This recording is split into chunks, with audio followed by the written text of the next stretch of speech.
Hello everyone, welcome back to my channel. In today's video I am doing a first impressions / unboxing of the BetterPress system from Spellbinders. This has been out for quite some time, and to be honest, I have had this in my stash for quite some time. Just with other things I wasn't able to get to it quite yet, and now we're going to actually get into it. So first off, I purchased this off of officesupply.com. It was like $54, something like that, which was the cheapest that I was able to find it. Plus that included, I think, free shipping and free returns. So that's why I went with them to purchase it. Now, granted, when I purchased this, it had been out for a few months. And I'm not sure if they had it at such an inexpensive price because it had been out for quite some time. I'm not sure, but that was the least expensive place I could find it. And one of the reasons why it took me so long to actually pull the trigger and purchase it is the cost. So not only the cost of the system itself, but the cost of the paper. And I wasn't sure if you could use, because if you've been on my channel before, you know that I love inks. That's where I kind of spend my money. And I wasn't sure if I could use the inks that I currently have in my stash on this system. And I didn't want to have to get a whole new line of inks if I didn't have to. So that was my first concern. And I have since then seen numerous people use the inks that they have in their stash, not just the BetterPress inks. The other concern was the paper. Cotton paper is significantly more expensive, in my opinion, than regular, I use hammermill cardstock, and it is significantly more expensive. So one of my concerns was the paper.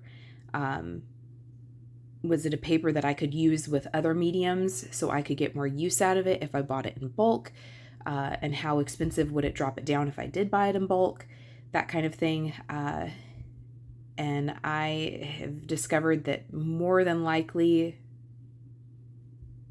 that cotton paper is going to be used mainly for this BetterPress system. So that was another one of my concerns, was the cost of the paper and the system itself with the inks. The other concern I had was I'm buying all these plates, and it's just like buttonholed into this BetterPress system. Again, since this system has been out for quite some time, I have seen several people use their BetterPress plates to foil with beautiful results. So that was another thing that made me go ahead and pull the trigger and get this system, is that I can use the inks I have.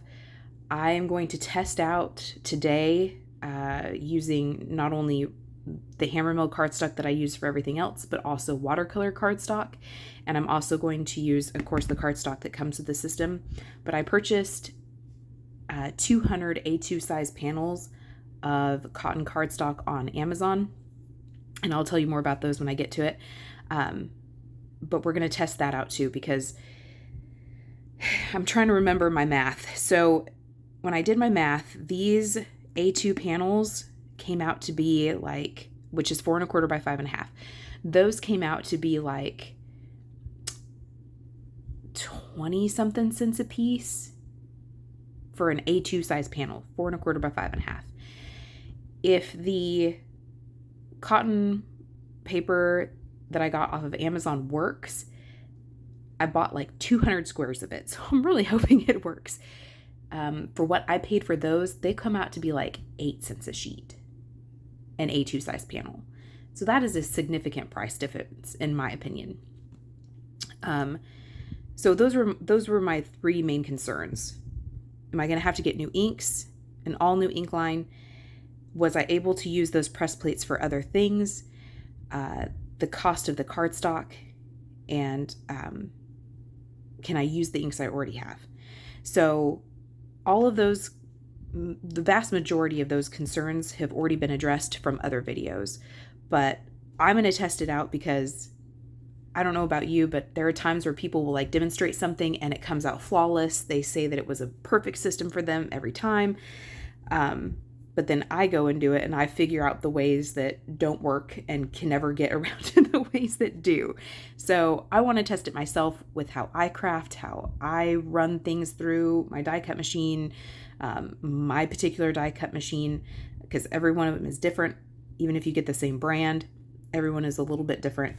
And we're just going to kind of give things a whirl today. So the first thing we'll do is we'll go ahead and take everything out of the box. I'm going to pause you real quick so that I can do that so I don't bump the tar out of the camera. Hold on. So here I've kind of started to take things just out of their packaging. So you get one ink pad, acid-free, permanent waterproof. This is the ink that they tell you to use. But again, I'm going to try my own inks today and see how they compare. It does come with an instruction manual, which from what I've seen other people do, this is pretty like user-friendly, like pretty self-explanatory. But it does come with that. It comes with a shim. It comes with 3 shims, apparently. Goodness. 3 shims, which go under this guy. So this is all like magnetic, and it goes under there. I'm going to go ahead and stick those in there, mainly just so I don't lose them. I may not need all of those, but I'm going to stick them in there just to store them for now. This is the, what do they call this thing? Includes my other shims. Okay, so this is the chase, and this is the platen plate, like a die cutting plate. I guess that's how I remember that. So this is the plate, or platen. This is the chase. It has your 3 shims, and this is supposed to magnetize. One of the things that I'm going to do that I've seen other people do is I'm going to go ahead and keep, this kind of has a film on the top of it. I'm going to keep that on there just to kind of help keep that clean. You obviously don't have to do that, and from what I can tell, it does not affect like the magnets or anything like that. It does come with a kind of like starter plate that does have 2 sentiments with it. It comes with tape that they suggest to use with it, like a BetterPress tape. And then you get, of course, your cardstock. So there's like a white, there's like a creamy color, and then there's like a gray. And this is the Spellbinders cotton cardstock. Just finding it's like very, very like sturdy, for lack of better words. Very, very sturdy cardstock. And you get several sheets of that. So this does tell you everything that's included. BetterPress cotton card panels, the plat and the chase, so your machine. Some plates to begin with, best ever craft tape, and your BetterPress ink here. So those are kind of some things that it does come with. I'm going to zoom you out just a little bit. So let's go ahead and get started. So one of the things that I wanted to do is I went and purchased some more press plates because I was pretty certain I was going to like it. And if I didn't, like I said, I can always foil with these. So when I was trying to decide which plates to purchase to give this a try, I did purchase ones that I thought, okay, if I don't like this BetterPress system, I can, sell or donate the BetterPress system, but I can keep these because I can foil with them. So that was kind of my thought process behind if this didn't work for me. So this is the Floral View.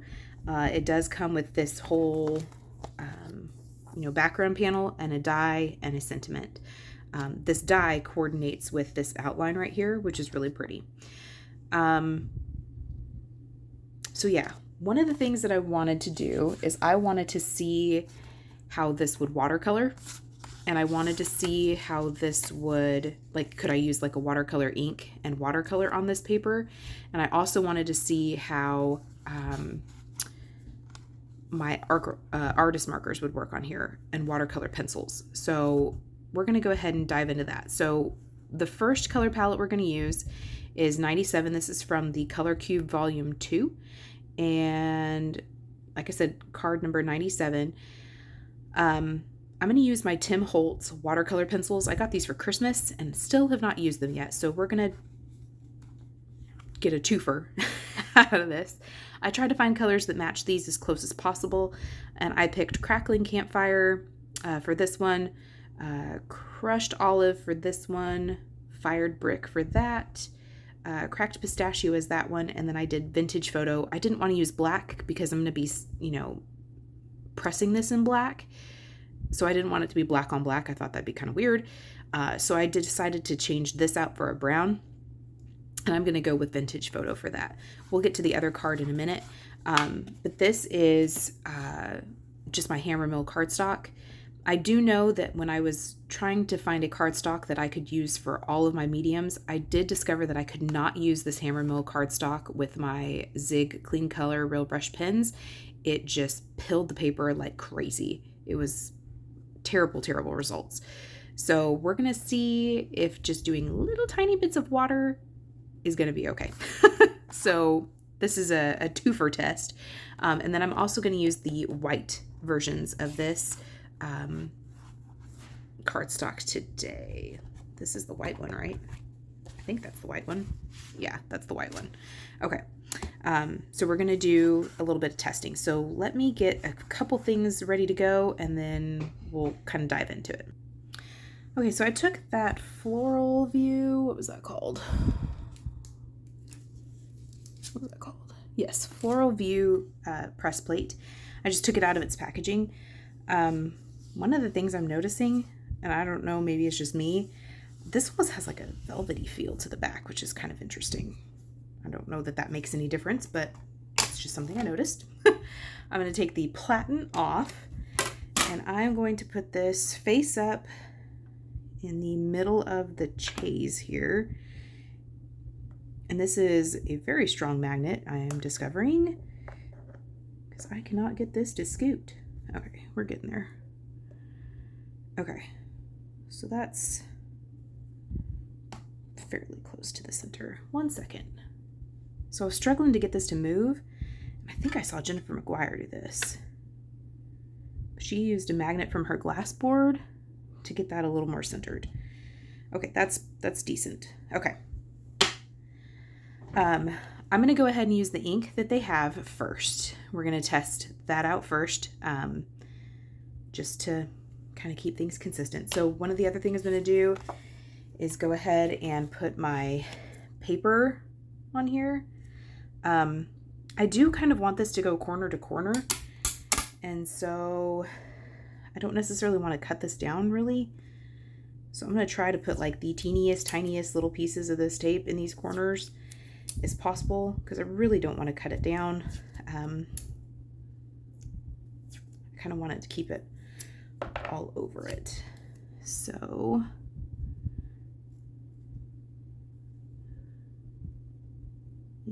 the teeniest, tiniest pieces over these corners. And I guess I don't have to do all 4 corners, huh? Okay, I'll just set these 2 pieces off to the side. Okay, so I'm gonna flip this over, and so that's how it's gonna go on there. Okay, maybe I do want to do these 2 corners. Hammermill with my BetterPress. Okay, so this is the BetterPress ink.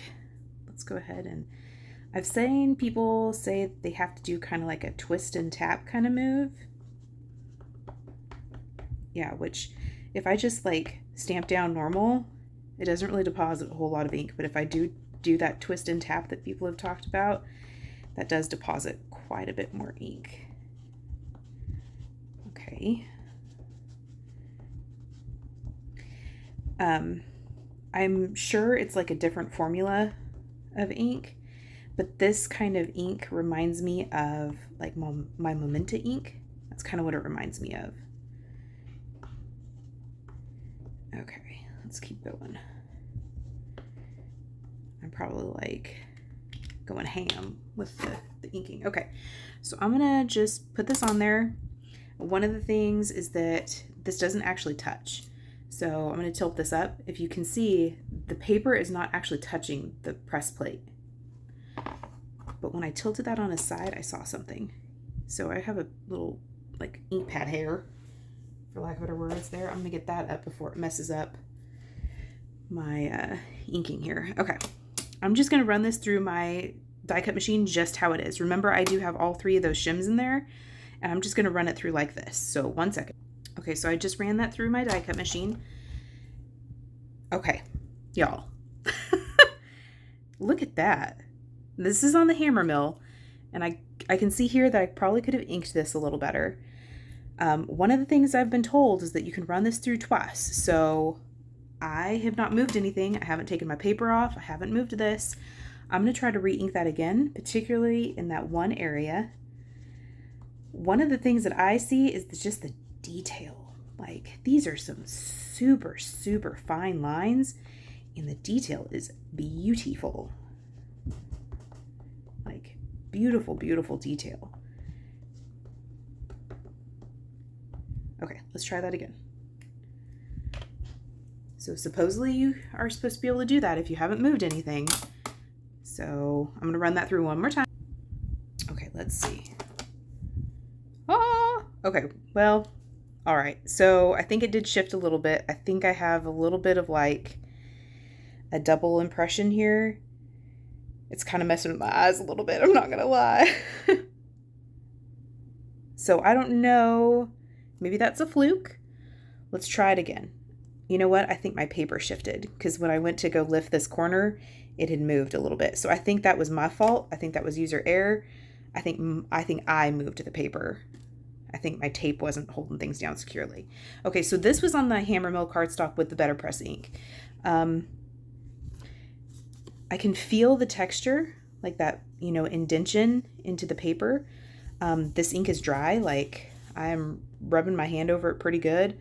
And I'm not getting like smearing. It's terrible anyway. Okay. All right. So let's try with the BetterPress paper. So this is their cotton paper. This is what they suggest you use. But like I said, one of my concerns was that I wanted to be able to use, you know, this for lots of things, not just for this BetterPress system. So I'm going to do a little better job of trying to get this corner down. I may just have to suck up the fact that I'm going to have to trim it down a little bit, and that's okay. All right, so once again, this is the BetterPress cotton paper that came with my machine. This is the BetterPress ink. So let's give this a go. Again, doing that kind of twist and turn motion. Seeing if I can't get like a better inking impression here.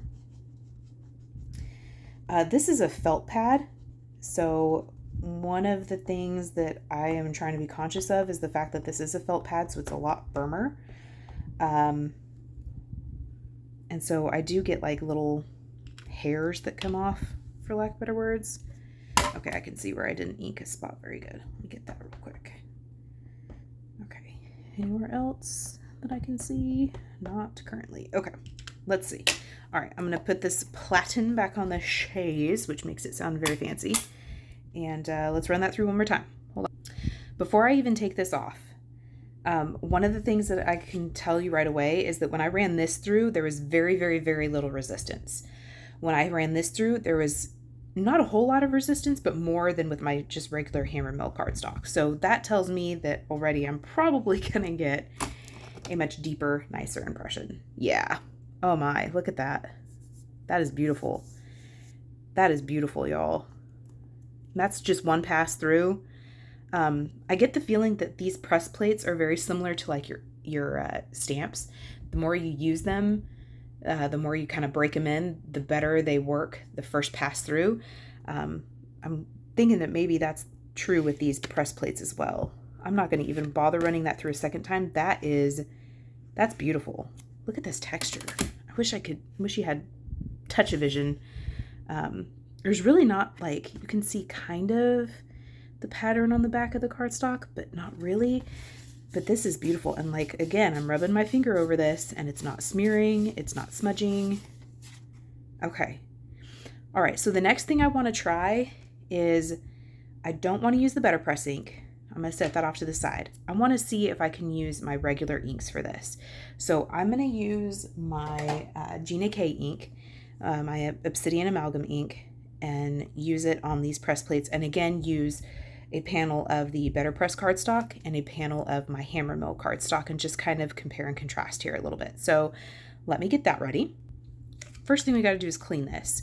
So I make my own stamp cleaner. I got this recipe off of Amy Rasavi. She made this video and this recipe like a decade ago. And I still use it today because I was discovering that it was really, really expensive to purchase other stuff. So I think the recommended cleaner is the archival cleaner from Ranger, but I'm not entirely sure. But I'm going to just kind of wipe this off. It does look like the plate has stained, which with something like this, I don't really care. I'm just kind of putting my hand on it to see if it's like wet, and it's not. Okay, so that's how I'm going to clean that. And I'm just going to kind of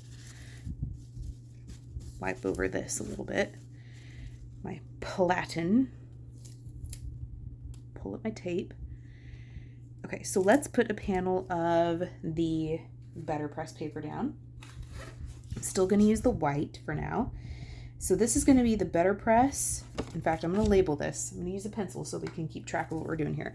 So this is the BetterPress paper with Gina K ink. Okay, and then let me grab this over here. This is going to be my Hammermill with Gina's ink. Okay. All right. So I just want to keep everything straight so that we're not like having to scramble to figure out what was what. Okay. So once again, I'm going to kind of put a little bit more of that corner in there. Okay. So let's use our Gina ink. So this is also a felt pad. And this ink I'm supposed to be able to use with like anything. So let's see. I'm gonna watercolor with it today and use some artist markers. So let's kind of see. One of the things I'm seeing, and that may be just because I used this cloth to clean it or to kind of dry it off, is I'm seeing just a little bit of like, I don't even know what to call them, like ink hairs, ink smudges in there. I'm not sure. Okay.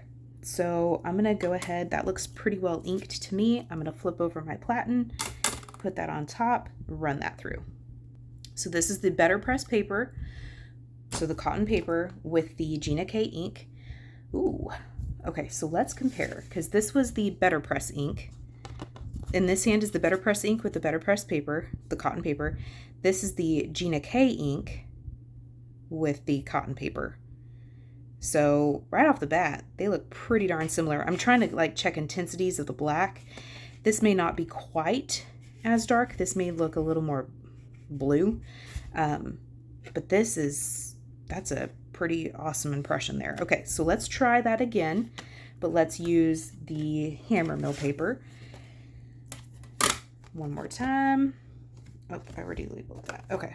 Nope, I already labeled that twice. Let's erase one of those. Okay, let's try that again. All right, so I want to do it this way.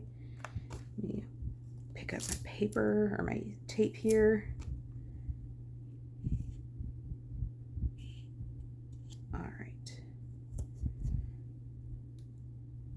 Let's run that through. So this is Hammermill, and I'm going to use the Gina K ink again. And let's just... One of the things that may be like the biggest comparison is how they react with the color medium I'm going to use. So like I said, I'm going to be using my artist markers, and then I'm going to kind of be giving a test run to my watercolor pencils from Tim Holtz. Let's give this a run through. Hammermill with Gina's ink. Okay. All right. So let's look at, okay, so remember that this isn't quite the same contrast because this did shift a little bit when I ran it through, but this is a beautiful impression. Again, Hammermill on, so this was the BetterPress ink. This is Gina's ink. I think there's something in the middle. Yep, there is. There's a little something right there in this press plate. A little fuzzy or something. Okay, so that is pretty darn awesome as well. And guys, I am discovering that this is as straightforward as everybody was saying it was, like very like plug and play, for lack of better words. I have a little smudge there. That's my fault, not the system's fault. Okay. All right. So I'm going to let these dry a little bit. One of the things that I have discovered with Gina's ink is that I've got to let it dry. Otherwise, it's terrible. It doesn't do anything that I want it to do. So I'm going to use my little scrubber tool that I have from Hero Arts and just see, because I'm done with this plate now. So I'm just going to kind of scrub over that and see if I can't like clean that off really good. Okay, that's cleaning pretty well. I'm going to dry it with my little regular towel here. I think this may be one of those times where like a lint-free brush would be the way to go. Okay, I'm going to take one of my magnets again because this magnet is legit. Okay, and I'm going to just kind of wipe that off, and then I'm going to wipe that all off too. Okay. That is like seriously like a velvety touch on the back. Has anybody else discovered that? Okay. Let me wipe this off. One of the things that I've seen is if somebody wants to keep this like pristine, put a piece of like plastic wrap over the top of it. And that may help you. It doesn't affect like the magnet at all because it's so thin. But that may help you kind of keep this little guy a little more pristine, because like right now I'm discovering that this has just been stained just by like cleaning it one time, which is fine. It's not going to affect the use, but that's something to be mindful of. So I'm going to wipe that all off. Okay, let's let that dry and let's try a different ink system. So hold on. So let's move on to a different plate while we let those other ones dry. So this is the registration press plates. These came out a few months after, maybe 4 months or so after they had released the BetterPress system with its kind of beginner plates or introduction plates. Then they came out with this system because before you were buttonholed into that you could really only do one color over your entire plate. And I think to give people more variety, and to kind of expand the horizons of what this is able to do, they came out with this registration plate system. So all that means is that in your packaging, of course you have your plates, but you also get this clear acetate sheet. And what this is going to do, and it's got, indexing on it. So what you're doing with this one is you're placing it, there's a green outline that is the size of the A2 panel that this is meant to go on. And those green outlines are going to go into the A2 size black outline on your system here. And I'm trying to get that as centered as possible. And I think I'm going to go ahead and tape that in place. I don't think you have to, but because it is such a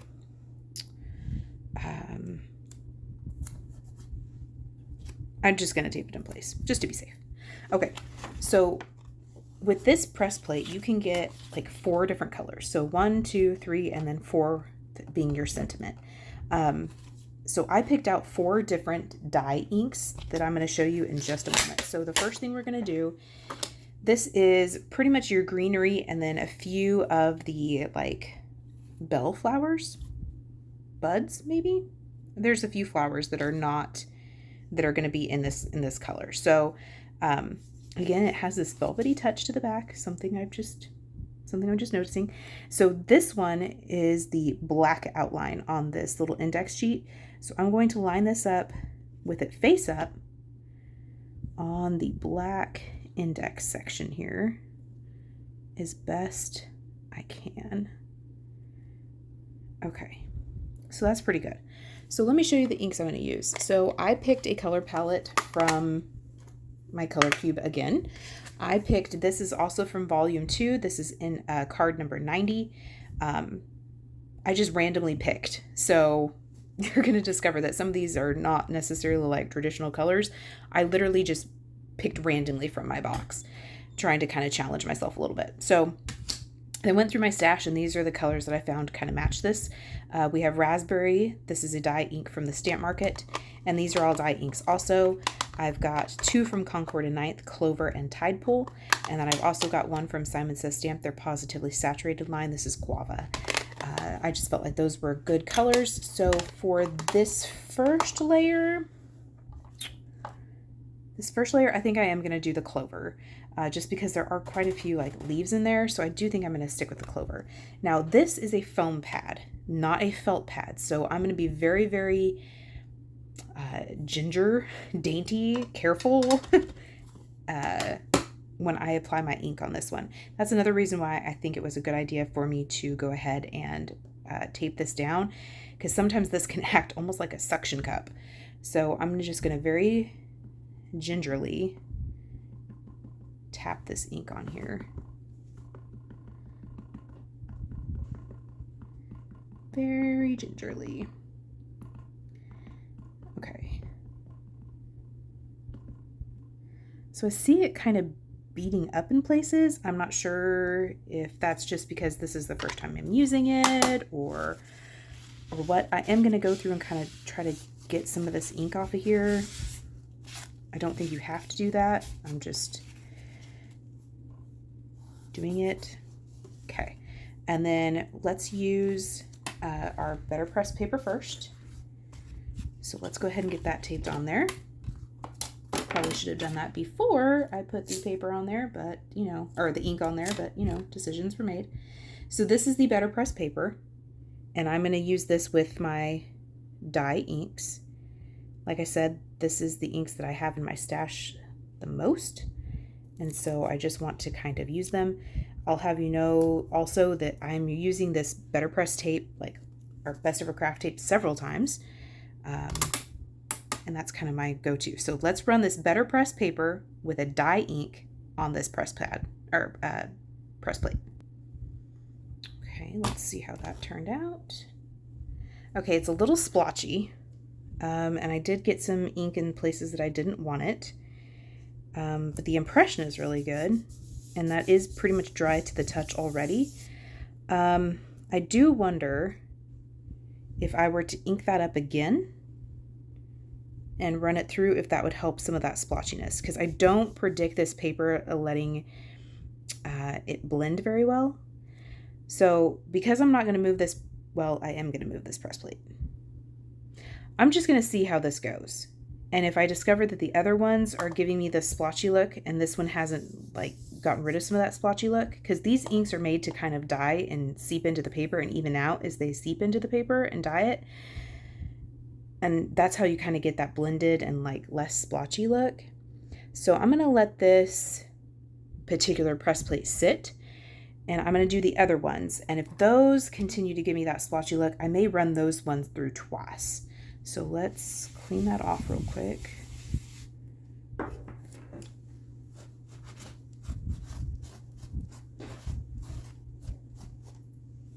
Get my little magnet to help me pick that up. Okay.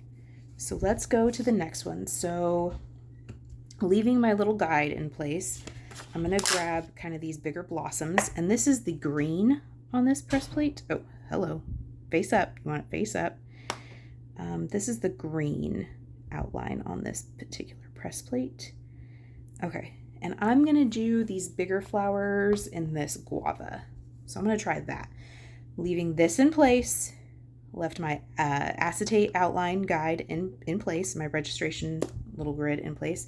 This is guava ink from Simon. I'm just gonna, once again, and I can see it beading up again. Let's run that through and see what we get. I am gonna wipe this ink off just because I could see that the last time when I didn't get all those places, it did kind of get where I didn't want it. So I am gonna wipe that off. And then let's go ahead and run this through. So let's see how that turned. Okay, that looks a little better. That's not quite as splotchy. I do see I didn't ink it very well in one spot. So I think I'm going to leave that one alone. I wonder if this green is just because the ink pad is like super duper juicy, but also because there's just a little bit more like surface area on that one. So let's try this next color, or this next like plate here. That one slid off really good. Okay, so this one is like multiple pieces, but they are registered. So what I mean by that is there are 3 different plates for these kind of littler flowers, and they are the purple here. So you could actually do these in 3 different colors if you wanted to. I'm not going to. Don't know. Is this one? Okay, so this one goes here. That one goes there. And then this one I think goes here. And this one goes here.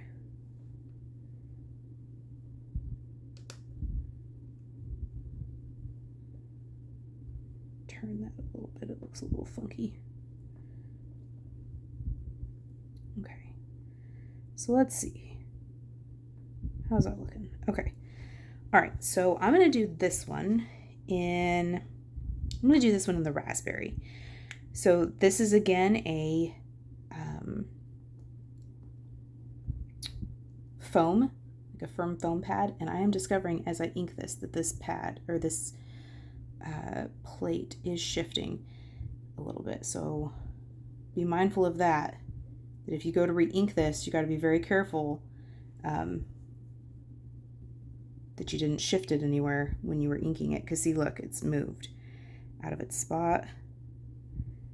I think because these are smaller plates, like it doesn't magnetize as good, maybe? I'm not really sure. And again, I'm trying to be kind of ginger with it and soft. Let me try to wipe off some of this extra ink and move my plate in the process.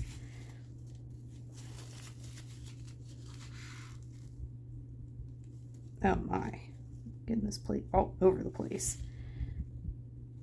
Sticking my finger in it and then conversely, probably taking some of the ink off of it too. Okay, that's just how it's gonna be. So let's run this one through. That is the raspberry ink from Stamp Market. Okay, so I didn't get it perfectly aligned. I can see that first off right up here with this one. So my alignment was off, but the inking was pretty good. This is a little bit light. One of the things I was curious about with this particular, with the registration press plates is after running it through and running it through and running it through, would you lose some of this texture?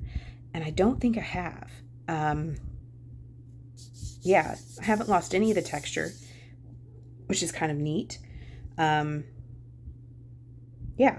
okay. So there's that one. So the sentiment, I'm going to do a little different. Okay, those are just not going to come clean that way. Let's just wipe those off, folks. Okay, I'm going to use this Thanks for Everything. And this sentiment is the hot pink section down at the bottom. And I'm going to use this Tide Pool ink for that.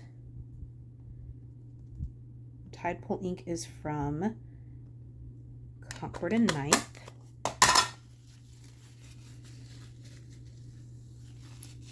Try to wipe off some of that excess a little bit. Okay, so let's run that through.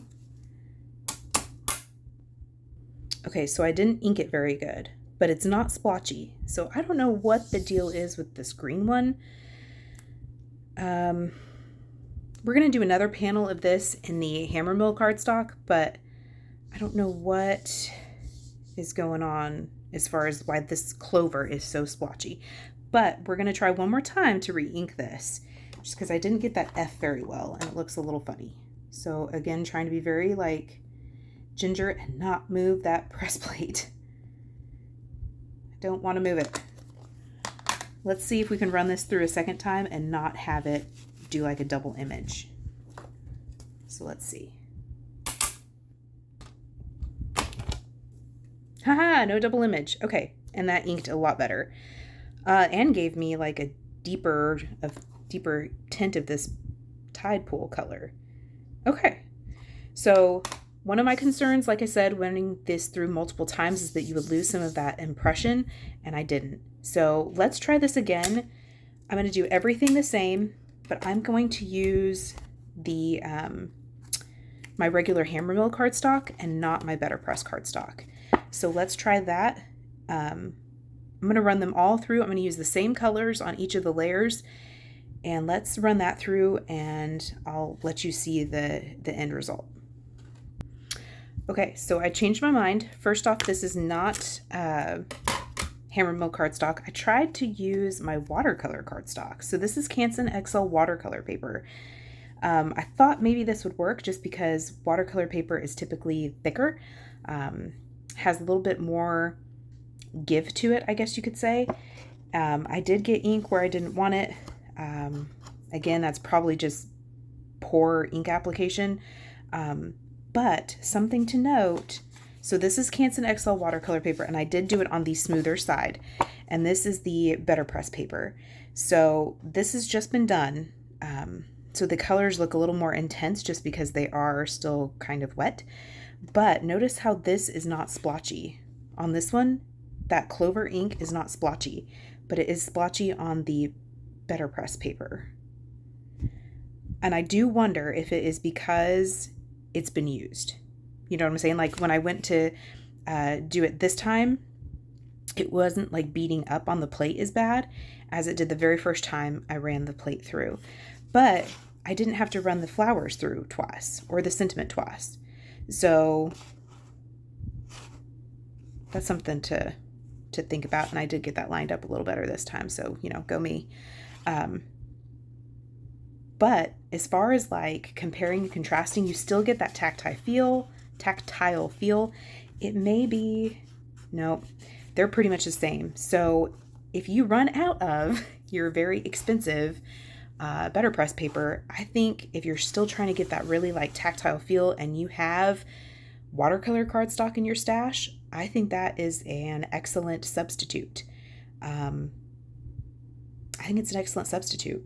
So just based off this little experiment we had here, again, granted, there's ink absolutely everywhere where I do not want it. What I can do to kind of remedy that is either try to take a sand eraser and get that off of there, or I can kind of cut this out or put it on a circle or, you know, put something over it just to kind of hide that. And I can even cut the sentiment out away from it so that you can use that separate. But yeah, if you run out of your BetterPress cardstock, but you have watercolor cardstock on hand, use that because this gives you that same tactile feel. And I think the reason why this is splotchy is because it is the first time it was used, because it is not splotchy this time. And this is darker. And I did not run this through twice. I didn't run any of these through twice, but I did have to run this one through twice. So yeah. Okay. Good to know, folks. All right, let's move on to our next experiment. So if you remember, I told you that one of my big concerns was that the BetterPress paper is kind of expensive. So I told you I went on Amazon and did some research and I came across this. So this is Crane's Lettra, 100% cotton, and these are A2 size panels, and this is in the color fluorescent white.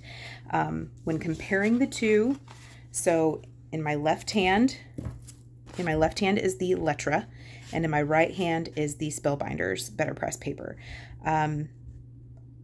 This is actually a little bit whiter, but this also has, it has some texture to it, but so does the Spellbinders paper, but it's a little bit different. This looks more fibrous, like fibrous-y, but this looks almost like speckled, like dotted with texture. I don't know if that's making any sense to y'all, but thickness-wise, the Spellbinders paper feels a little firmer. This feels like it's not quite as firm. It doesn't feel flimsy by any means whatsoever, but it doesn't feel quite as firm as this or as stiff. But we're going to run this through, and I want to try this with my Distress Oxide inks. So I have this press plate here. This is the Butterfly Garden. The previous press plate was, hold up. The previous one was Blooming Garden, and I'll put all of these press plates and stuff down below. But this is Butterfly Garden. And what I wanted to do was try to do some quote unquote fancy ink blending. It's not going to be very fancy. Again, I'm not trying to like reinvent the wheel here. I'm just trying to see if I can use a lot of the stuff that I already have in my stash. So this press plate, I'm going to put it where they normally go. Let's see. Okay, that's decent. Okay. And then this is the BetterPress paper. So I'm going to use the same tape I've been using. Use it until it don't stick no more. And try to go and grab kind of these corners. They did kind of leave where there's no like pressing in some of these corners. So that's very handy. So this is the actual like BetterPress paper. So I'm going to grab a few of my Distress Oxide inks, and I'm using this. This is also from Color Cube Volume 2. This is card number 217. And I picked out some Distress Oxide inks that I thought came close to those colors. I've got Fossilized Amber, Spiced Marmalade, Crushed Olive, Stormy Sky, and I didn't really have a color that was very close to this that I could see. So the closest I came is Uncharted Mariner. It's a little more green than this, but it was close enough for government work. So let me pull those. So what I kind of want to have done is kind of like a gradient from this corner to this corner. And I did luckily pick a card at random that I can maybe kind of get away with this. I'm going to kind of do this in rainbow order. So I'm going to start with my Spice Marmalade. And this is a firm felt pad. So I'm just going to kind of ink that there. Okay. I'm going to take my finger and just kind of dab over some of those edges. And then I'm going to run this through. Actually, you know what? Let's try to do all of them at once. Let's just see how that goes. So this is the Fossilized Amber, and I'm just going to kind of try to get the edge of this pad here and overlap it a little bit with some of my Spiced Marmalade here. I did get some of that over there. I'm going to try to, once again, kind of run my finger over that just to kind of soften those edges a little bit. This is Crushed Olive. Again, just kind of the edge of the ink pad a little bit. I'm trying to work a little fast, but oxides have that pigment quality to them, so they'll stay wet a little bit longer.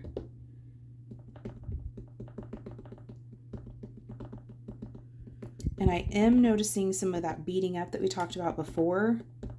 I am seeing some of that. And it may be one of those things that once we run this through a few times, this is the Uncharted Mariner. And I'm just going to put this kind of down in this corner over here. That's not inking up very well. Okay, there we go. Okay, I am going to take a paper towel and just kind of wipe off some of this excess. I'm making like an inky mess, y'all. That's all right. We're experimenting. Okay. So I'm going to run this through. This is the BetterPress paper with my Distress Oxide inks. Let's run this through. Okay. Did I just... Oh, the butterfly goes there. I was like, what is missing? There's a butterfly image that goes right there. Okay. As far as like the blend from color to color, not bad. As far as like the saturation of ink that laid down, splotchiness, that kind of thing, I don't think I inked this very well. So I think that's on me. But as far as it laying color down really well, I think I missed color here. I think it's inking issues, not necessarily like the paper doesn't like the ink kind of thing. I think it's user error, but pretty darn good. So let's risk it and let's ink this up one more time with all of our inks and let's run it through one more time. So this is the BetterPress paper. I ran it through with all of those ink colors one more time. I tried not to move anything. Okay, lots better. Okay, and I didn't get a double impression, so I do think that first time when I got that double impression, I think it was because it had shifted because my tape wasn't covering it enough. But I got definitely some better inking on my part. Again, not the fault of the BetterPress system. Yeah. Okay. So you can use your oxide inks on BetterPress paper. Let's test out the Cranes paper that I purchased off of Amazon, and let's see how that works. So I'm going to do the same thing again, and run it through with all of my ink colors just the same way. I'm going to run it through one time, and let's see if we have to do it again, or if it looks pretty good and I can get my inking self playing ball right. So this is the Letterpress paper. I inked it up with all the same inks, the same way I did before. As far as like impression wise, good. I think I just didn't ink it very well in like these spots right through here. But the inking looks good where there was enough ink. And the impression is, where's my paper at? Now granted, I did run this one through twice because I was trying to get better inking on it. But as far as like tactile feel, they feel the same. They feel the same to me. Yeah, they feel the same, y'all. So this is with the Distress Oxides on Spellbinders BetterPress paper, and this is on that Letterpress paper. So if I remember my math right, this was about 20 cents an A2 panel. So this size, this was like 8 cents. So I picked up this 200 pack for like 20 something bucks. Something like that. So that's something to keep in mind. Okay, I am going to run this through one more time just because I want to try to ink some of these spots a little better, and let's see what we get. Okay, that is a lot better. I caught those spots that I missed. Yeah, I like that. So when my BetterPress paper runs out, I'm going to use this Letterpress paper. Or when my Letterpress paper runs out, I'm going to use my watercolor cardstock because they give you both that tactile feel. I imagine if you were going to be doing watercoloring, which we are going to try, just on different paper, that using your watercolor cardstock and your oxides or whatever ink you want to use would work just fine. Yeah. Okay. So let's move on to something else. Hold on. So before I removed this plate, I should have placed the sentiment in here.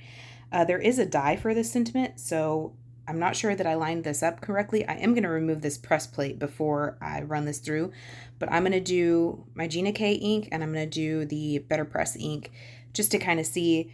I'll use the BetterPress ink on the Letterpress paper, and I'm going to use Gina's ink on the BetterPress paper. So let me remove this plate first so that if I don't have it lined up exactly right, we're okay. And let me double check that when I go to lay this down, yeah, that blank spot's in the right spot. Okay. So let's use the BetterPress ink on this one.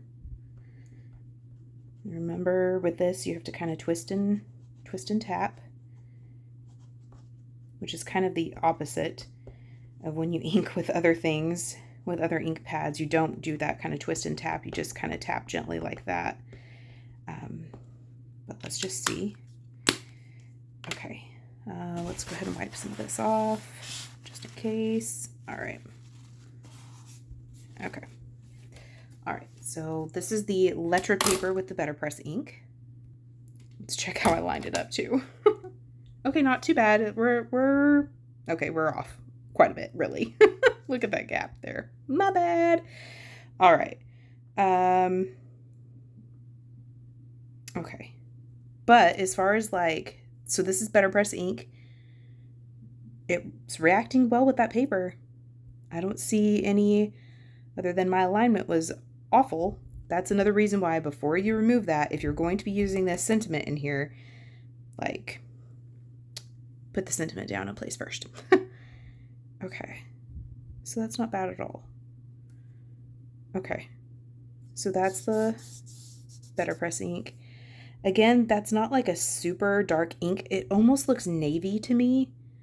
So it's not like a deep, rich black, like I said, it almost looks navy, but it's still like a beautiful impression. Okay. All right, so let's try this other panel, which we may have problems with in general just because I have removed the panel from the platen also, but we shall see. Okay, so I had it this way. Yeah.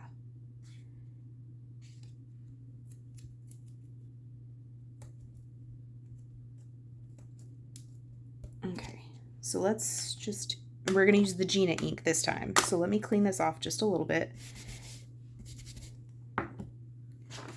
Not terrible. Most of that ink transfers, so that's good. And I realize that this is probably going to be off.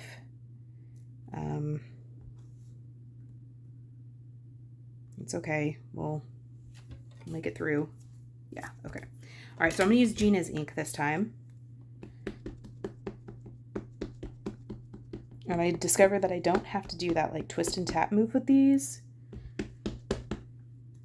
But I do have to kind of press pretty firm. Oh. All right, so let's all just remember that there's some grace here that has to happen because I removed that and I bumped it. So let's see. Let's see if I placed it worse. No, not well. Yeah, kind of worse. All right. Anyways, so this is Gina's ink on the BetterPress paper. Again, it's already dry. Like I'm rubbing my finger over that pretty hard and it's not smearing. And to me, it almost looks darker on this BetterPress paper than it does on the Letterpress paper. But this looks blue to me. This looks like just not a very deep black. This almost has like a blue hint to me here. But as far as like tactile being dry, yep, we're good. Okay. All right. So we're going to go back to these ones. These are the ones we did at the very beginning. And this video is getting really, really long and I know your time is valuable. So I'm going to watercolor these off screen and I'm going to alcohol marker color these off screen. So these two are Gina's inks. So excuse me, I'm going to actually alcohol ink these two. So this is the Hammermill with Gina's inks.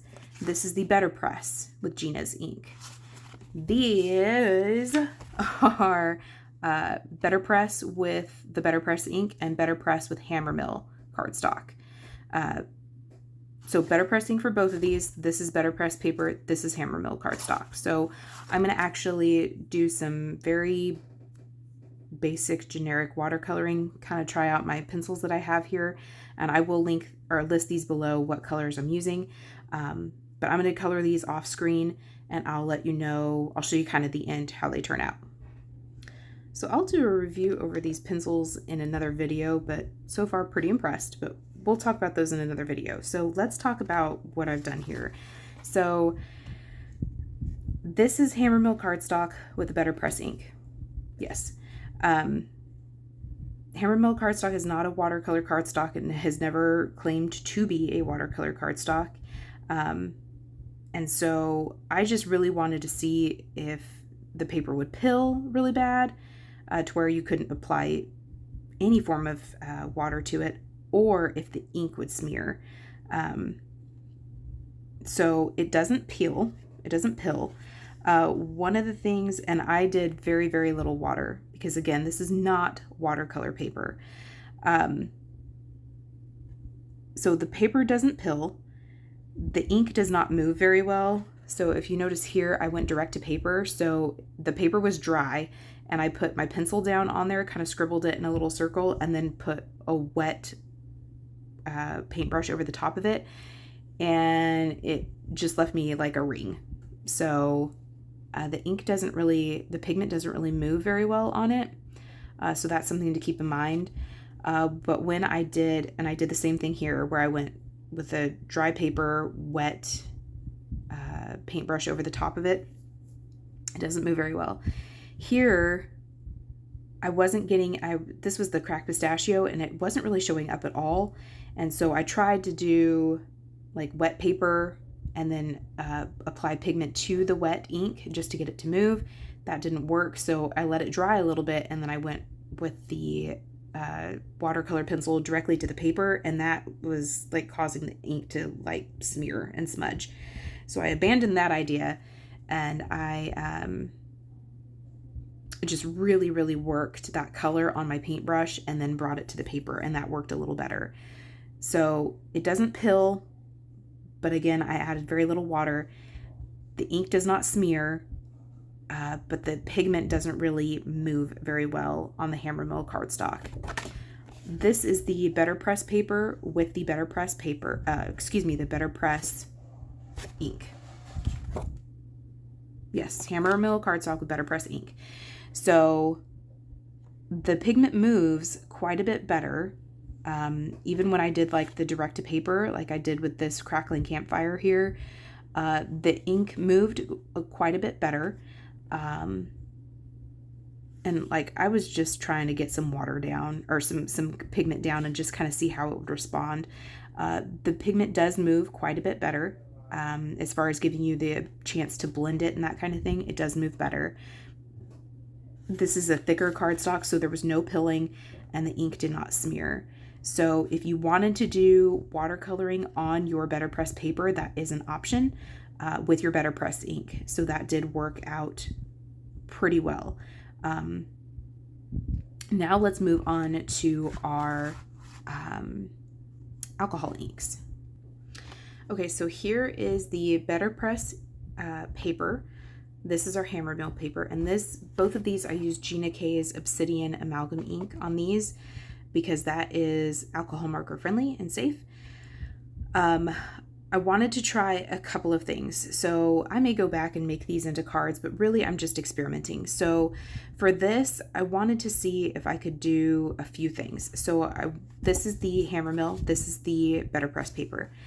This, I know that for the most part, with my very minimal, basic, know enough to be dangerous alcohol marker coloring skills, that I can usually blend on Hammermill cardstock. But I wanted to see if this ink would react the same on with the press plate. So it does. So we're good there. I also wanted to see if I could lift it. So I applied this really dark blue here, and I wanted to see if I would be able to lift that color, and I was. This color palette came from this Color Cube Volume 2 card number 184. Again, I was just pulling random things, just trying to kind of use my color cubes and break out of my mental block of all flowers are pink and all grass is green kind of thing. Anyway, and I was able to take a lighter color and lift some of that ink. I was able to do blending, but again, this is Hammermill cardstock and Gina K's ink. The only difference is that it's a press plate, and really I was just seeing if the press plate would take Gina's ink, and it did. So this is where we kind of get more into like our experimenting. So this is the Gina K Obsidian ink on the BetterPress paper, and I wanted to see if I could blend, and I could. One of the things I'm noticing is that it sucks up ink like crazy. It's a lot like if you were alcohol marker coloring on watercolor paper, it just sucks up ink. So if you've got re-inkers, I would recommend that, or use like a Crayola marker on there, something that if you don't have a re-inker for, it doesn't matter, because it does suck up a lot of ink. But again, I was able to lift color successfully. It did start to bleed out of the edges, but I think that would have happened regardless, just because I was putting down a lot of ink and it sucks up a lot of ink. I was able to do a little bit of blending. So yes, you can use your BetterPress paper with the Gina ink and do alcohol marker coloring. Just be conscious of the fact that it is going to take a lot of your ink to do so. So that is something just to keep in mind. But let's kind of review. This is the watercoloring on Hammermill and the BetterPress paper using BetterPress ink. We kind of saw what happened there. This is when we were using our dye inks and our BetterPress plates. This is a prime example of, when you get things seasoned, they go a lot better because we were pretty splotchy. This is the first time ever. This is just the second time through, and it was not splotchy at all. So really, really good. And I got better alignment the next time through. So kind of user error and getting used to your products and experimenting, and the beauty's there. And these are the ones where we were using pigment inks, in my case distress oxides, just to see if we could get some fun gradients and just have a play. And I think we did so successfully there too. So my concerns have all been addressed. You can use pretty much any inks you have. You can alcohol marker color, you can watercolor. You can find way more cost-effective paper. I don't want to say it's cheaper. It's just way less expensive, and I get the same results with that paper I found on Amazon. And you can use these press plates for more than just BetterPress. You can foil with them. You can use your inks in your stash, and you can use them for other mediums as well. So all of my issues and concerns were addressed in this video. I hope you found it helpful. I know it's a really, really long one, probably the longest one I've ever done. But I really wanted to give this a play, and I wanted to see if it was truly as user-friendly and kind of plug and play as everybody claimed and as everybody showed in their videos. And I would have to agree, it is true. Like I said, I bought mine off of officesupply.com. I will list them below also. That was the cheapest place I could find it. Granted, this has been sitting on my shelf for a few months now. I don't know if it's the same price anymore or if they even have it in stock anymore, but that is where I purchased mine, and I guess that's all. So thank you so much for spending time with me today. I really appreciate you. I know it was a long one. I hope you had some popcorn or a favorite beverage, because you were in for the long haul. So I do appreciate your time, and we will see you in the next video.